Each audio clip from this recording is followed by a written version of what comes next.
আমি কাঁচা আম, নেই কোনো তুলনা, আমাকে সবাই খাইতে চায়, কেউ তো পায় না। আমার দাম বেশি তাই কেউ তো পায় না, আমার দাম বেশি তাই কেউ তো পায় না। আমি কাঁচা আম, নেই তুলনা।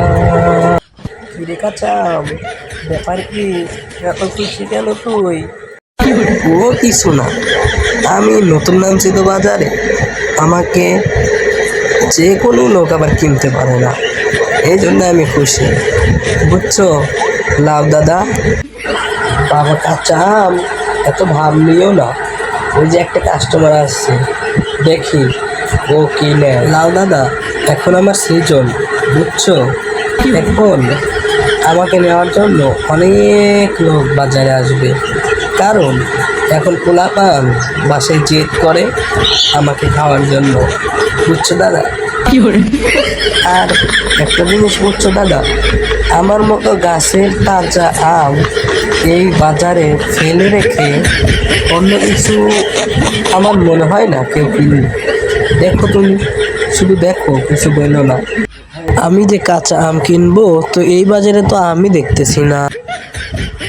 কি লাও দাদা, কিছু দেখছো? কিছু বলো না, শুধু দেখো।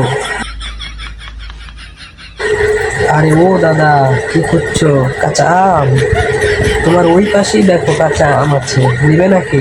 নিয়ে যাও। আরে এই তো আম, এই পাশে।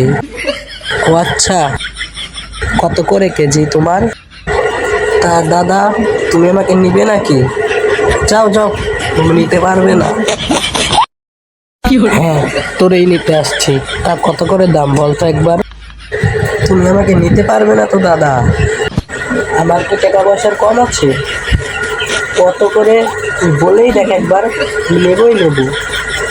তুই বলেই দেখ একবার, আমি নেবই নেব।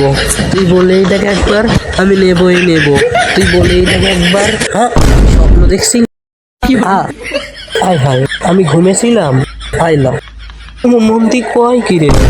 কেমন আছেন? আশা করি ভালো আছেন। বর্তমান বাজারে কাঁচা আমের দাম এরকমই, তারা আগুনের মতো দাম নিচ্ছে এই কাঁচা আমের, যা আমাদের মতো গরিবরা কিনে খাইতে পারে না। তো দেখা হচ্ছে পরবর্তী ভিডিওতে। আল্লাহ হাফেজ।